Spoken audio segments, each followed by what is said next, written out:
Greetings, everyone, and happy 2025. It's yours truly, your favorite narc abuse escapee on the internet.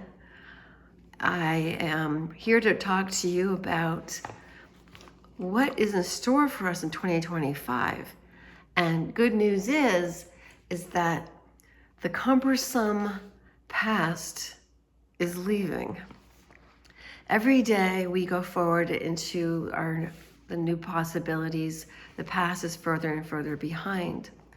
However, as many of you know, I have been making videos and am creating a guidebook for the narc abuse escapee, because whether or not it was a narcissist or was a toxic relationship, you escaped.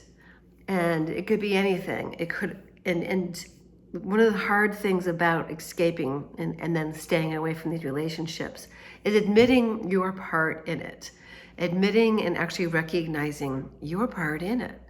And it's not your fault. It's part of your conditioning. It's part of your childhood programming. It's part of how your life unfolded.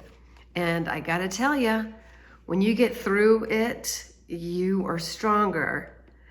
At the same time, I wouldn't recommend it for anybody.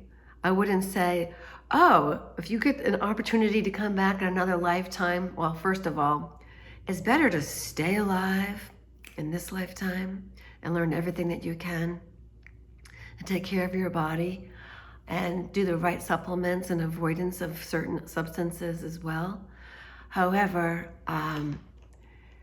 if you do get the opportunity to come back in life, being born to a pathological narcissist sets you back a lot.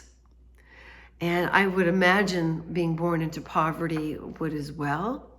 And I would also imagine that those individuals that are born to prostitutes also have a really hard time.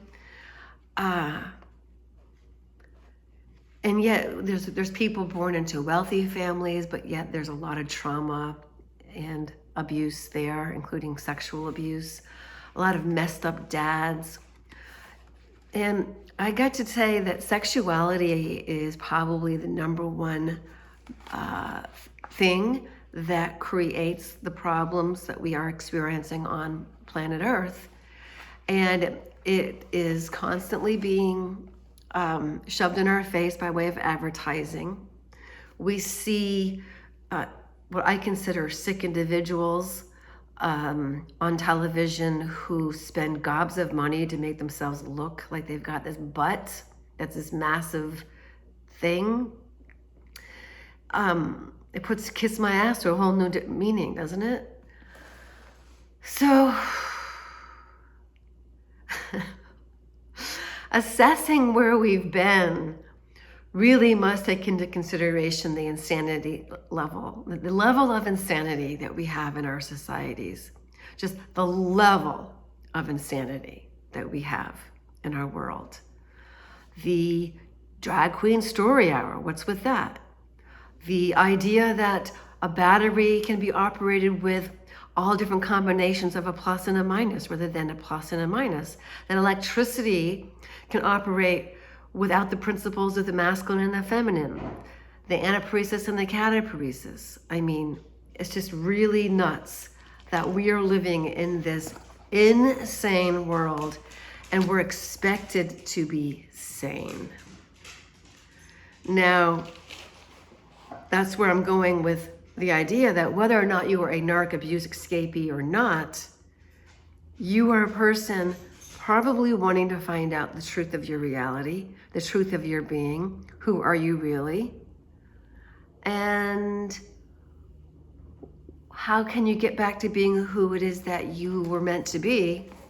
Well, you got to undo all the things that you were cajoled into being, coerced into being, societally brainwashed into being.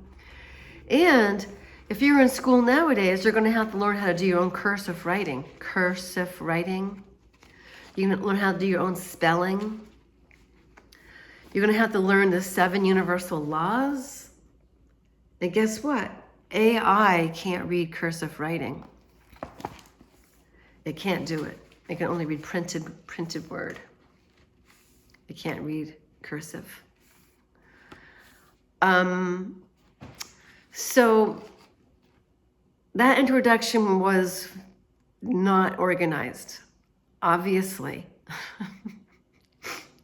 I am one of those spontaneous persons that talk on the seat of my pants, and I am 100% wanting to give you information that you can use for your own empowerment. And I got to this place, I came to this place seeking to become empowered myself. Having been disempowered in my childhood, and then having chosen inappropriate partners who disempowered me and negated me. And so is a true love relationship between a healthy man and a healthy woman, both of them with elevated souls, is that even possible on this planet? Is it? And if you say to me, oh yeah, it is, but they all have to do a whole lot of work, it takes two to tango, it doesn't. In a narcissistic abusive relationship, when you're with a pathological narcissist, you are never on fair ground. They will never fight fair. You cannot talk rhyme or reason with them. Anytime you want to have a conversation about issues that come up in a relationship, they fly off the handle. They call you names. They stonewall you. They throw things. They have temper tantrums. They won't speak to you for days. Now, my own suffering does pale in comparison with other people, and one could say that, I'm sure, about themselves, but it doesn't negate it. Your situation is your situation. That being said, whenever I hear somebody say, oh, just get over your childhood, I look at them and I think to myself, well, what are you keeping from healing? Just get over your childhood, just get over your trauma, really? You don't just get over it. It's too big to get over. You have to go through it. You have to go into it, and you have to go through it. On top of all of that, society and toxic people will point their finger at the female, because that's what I am, a female, last I checked, and at birth as well. The female has the added problem of being overpowered physically by the man. Now, a man can't say that. He really can't, unless he's a small guy and his girlfriend's a really tough person and they're both drunks, and she has this big suitcase he climbs into and then zips up and won't let him out again because she passes out drunk. Yes, that did happen. The woman's in jail, and she still can't admit to her wrongdoing because she was probably not conscious for it. She probably blacked out. That's the level of low levelness that occurs on Mother Earth, here on this experimental planet. Now, don't think that Pleiadians, Syrians, the Federation of Light, Ashtar Command, don't give your power away to them. They aren't helping. They are harvesting humans too. And they're harvesting our energy too. They're not here to help. I don't care what Barbara Masenyak of the Pleiadians say. It's all, they're addicted. They're eating up what happens to the human experience. So, everybody deserves goodness in their life. It's our birthright to actually be able to become our God selves. And in truth, we really are God's spark. I know this for a fact because of my own heightened spiritual experiences, my HSEs, in which instant knowing comes to you. And when instant knowing comes to you, it comes to you. And it is this idea that everything is perfect, Everything has always been perfect. Everything always will be perfect. You are right here, right now, right where you're supposed to be. And yet you still have to do the laundry and put it away and clean out the dust bunnies and clean the toilet bowl and cook and clean up and clean the dishes and all the other good stuff that goes with your life. Your life is made up of the mundane. It really is. And we also like to talk about the arcane, the things that are of higher learning, the things that are indeed esoteric. And so learning how to clear your body energetically from its pain involves being able to recognize that you have pain. Being able to heal means being able to feel, and you cannot heal what you cannot feel.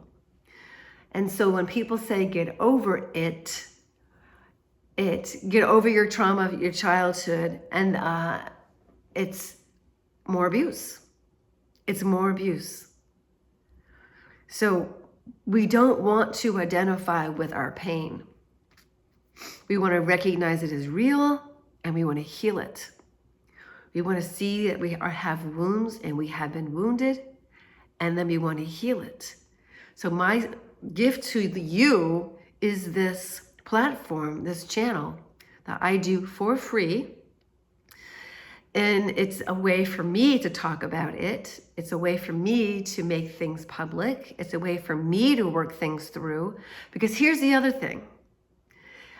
If you're a woman, and if you're a man, I can't speak to that because I'm not a man, but my father was narcissistically abused by my mother, and that's why I was set up to be attracted to these narc types. And I didn't know this until 2022. So for me to have gotten as far as I have in 2+ years is actually effing amazing. And how I got there, how I got here, is I kept working on myself.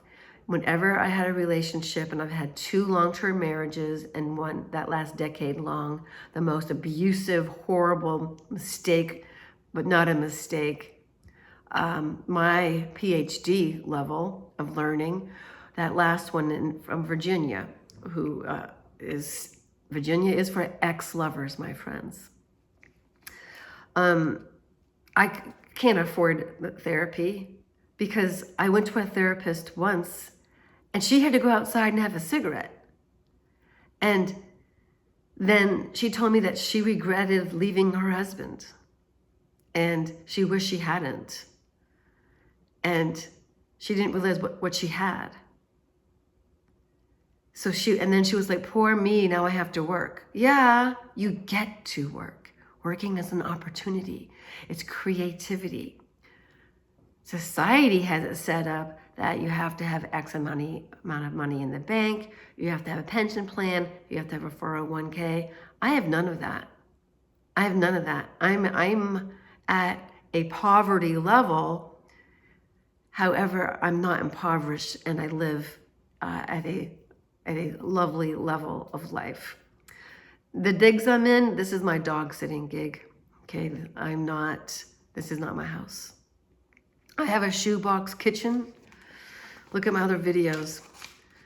I was shamed for that by a toxic viewer, male of course, who's like, well, what do you know? Look at you, you're in the shoebox kitchen. Oh, yes, I'm poor.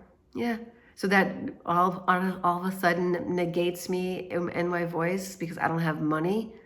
I know a lot of I know a lot of people who have money who I wouldn't trust with anything at all. They're horrible people. So money does not mean you're good. So I want to wrap this up in this session. And it is that idea of you're not going to get validation from anybody that you went through what you went through, and that you are not completely bonkers and hooked on antidepressants to the point of wanting to slit your wrists if you go off of them. And I'm not telling people what to do, what to take, what not to take. I'm not a doctor. I have a figurative PhD in narcissistic abuse. I'm not telling you what to do. What I'm saying is, you got through this crazy making messed up thing called pathological narcissist, and you're alive? Pat yourself on the back. No one else is going to congratulate you except those who have been through it. Those who have been through it, they're the only ones that will congratulate you. That's why we have a support group. That's why we talk about it. That's why I recommend the little shaman who you can get sessions with her. I am not open. I don't have a shingle out that says, talk to me. I can help you out. I'm not there yet. I'm still compiling it. I'm still talking about it. I'm still in my place of like, oh boy, and learning how to get to the point of being able to get past my own suffering so that the suffering is no more. But I'm very clear about it.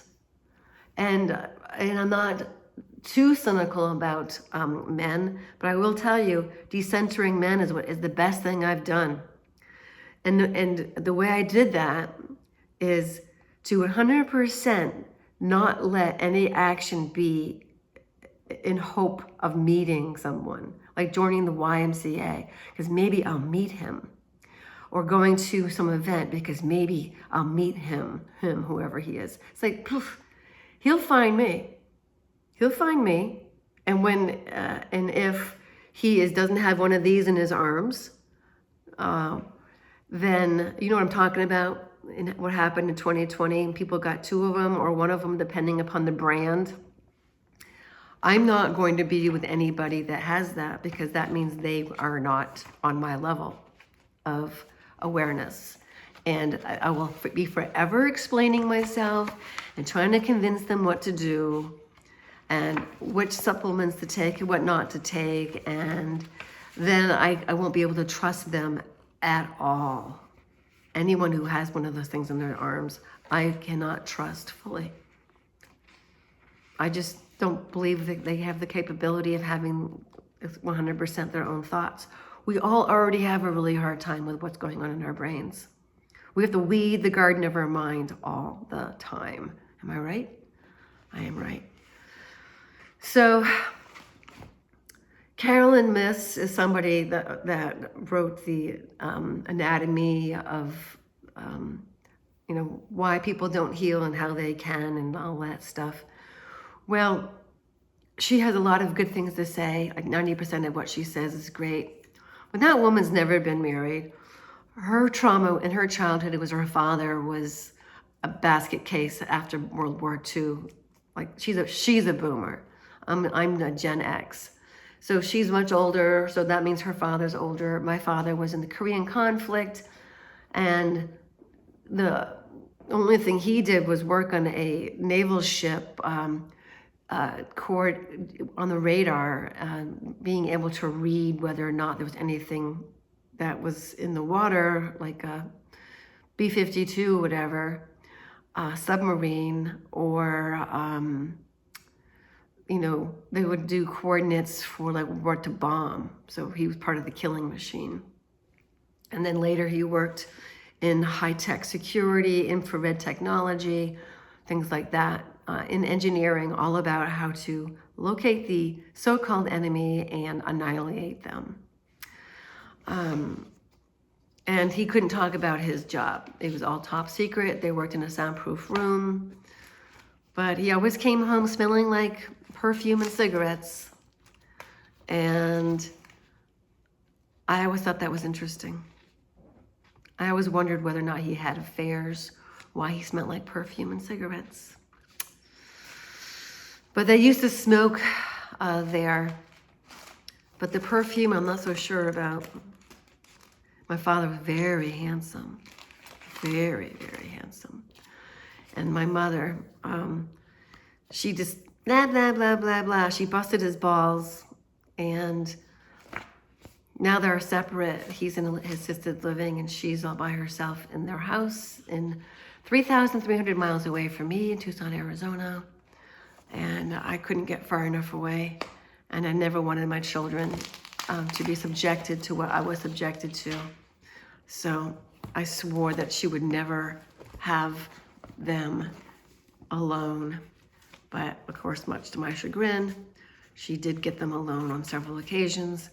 And they weren't traumatized for life, but they recall their trauma.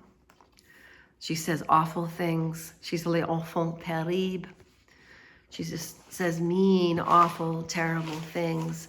I grew up with it, which is why spiritual consanguine is some of the things that I have been working on, in which you go back into your past and with the recognition that you got mind-effed, you learn how to actually reclaim that parts of yourselves that were negated. Not only were they overlooked, they were negated. So, yeah, I'm all over the place. I don't have, I have all this information, but I haven't put it together into notes. Other than this general theme, the general theme is you're not going to get external validation for what you went through. Only you know what you went through. If you were poor like me, or you went to a therapist once or twice and they just never did it for you, or maybe they gaslight you further and they exacerbate the problem, it's best to avoid them altogether. Why not just get therapy for free, a la YouTube? Cat Woodland, if I disappear on YouTube, look for me on Patreon or look for me on BitChute. BitChute. It's like bitch with UTI at the end. But I think it's supposed to be BitChute, a play on it, right? Anyway, it's got the word bitch in it. That's just in the event. So when you start repairing, it's like you go through the discovery that, oh, this happened to me. And a lot of times it's because you can't get your life together and you can't figure out why. And it's harder than it should be. You go through the grief process and then you go through the recovery. And the grief process is something you go through. And so it doesn't help to voice your situation to somebody who tells you to just get over it. Everybody had a messed up childhood. My girlfriend Corrine did that, who then hung herself in 2020 because she never dealt with it. That's how dangerous it is to not deal with it. Carolyn Miss is somebody that's a little bit of a bitch, actually. 90% of what she says is great, but she did not have the strength to have a relationship with a man. She says she couldn't possibly because she doesn't want to lose her freedom. She must not have high sexuality. I really liked to have sex a lot. And that was part of also my learning process. The relationship then is going to mirror to you all the unearthed reality that this person is just like your mother. They have conditional love to you. They criticize you without being perfect themselves. They don't listen to you, but they tell you that they care about you. But it's words, it's words. It's not actions or deeds. And it's gaslighting. They will shut you out and not validate you at all as a human being. All of that happened in my relationships.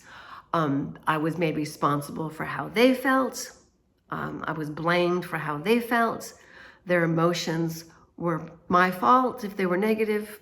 If anything went wrong, it was my fault, so I was scapegoated. Carolyn Miss wrote all these great books, and yet she misses the mark when it comes to us, children of narcissists who then had toxic relationships, who barely get out of these relationships with ourselves intact. She says, you know, get over your childhood, blah, blah, blah. Well, what I can say is you have to get through it. You have to know what happened. You have to realize what happened, and you have to talk about it, and then you can dance about it. I'm looking for something I wrote that was really important. Let me just stop talking for a moment so I can look for it.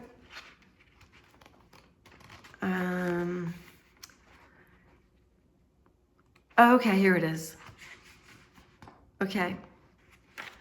So consider that it's wise to do your own therapy online or with somebody that you trust as a therapist. Friends will not understand. Everybody who knew your narc partner thought that they were such a great guy, so something must be wrong with you. That's part of their manipulation tactic. Who they are in public is completely different than who they are in private. So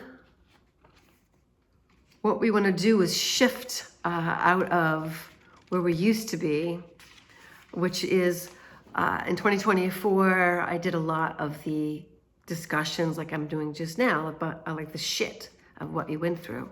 Well, now we want to talk, and we want to get into our creativity, and we want to realize that you are capable of doing everything you can to make your life and to improve your life. You're capable and you deserve it. Yes, you've been through some stuff. Yes, you're going to have to grieve. Yes, you're going to have to do spiritual kintsugi. Make the most of it. Make it fun. You know, I realize I don't like dressing up. I would rather wear black. I would rather wear blue jeans. I can't stand wearing too much jewelry. I took off my earrings. I just feel like wearing one thing, a ring. I refuse to wear high-heeled shoes. But you were meant to grow into the God self that you came here to be. You were meant to be all that you were capable of. And the idea and the thought that you got shorted, that you got screwed, that somehow you're never going to make it will screw you over.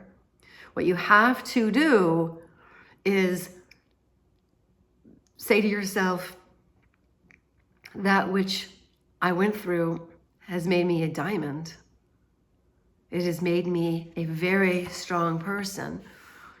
And initially, you're going to be hurt. And you're going to think, you know, you're going to be raw. You're going to wonder why you were so unlovable. It had nothing to do with you. My mother is sick. My relationships with those men, they were all sick. All of them are sick in the head. And this is the hard part, had to admit it, I was sick. I was addicted. And I didn't know it because it was part of childhood conditioning. So in 2025, we are going to be able to get into our life and make forward progress into who we are and cultivate who we are through weeding the garden of our mind, communicating with others on a platform such as my own, and really considering and thinking about what your aim and purpose is. So to thy own self be true, and know thyself. More later.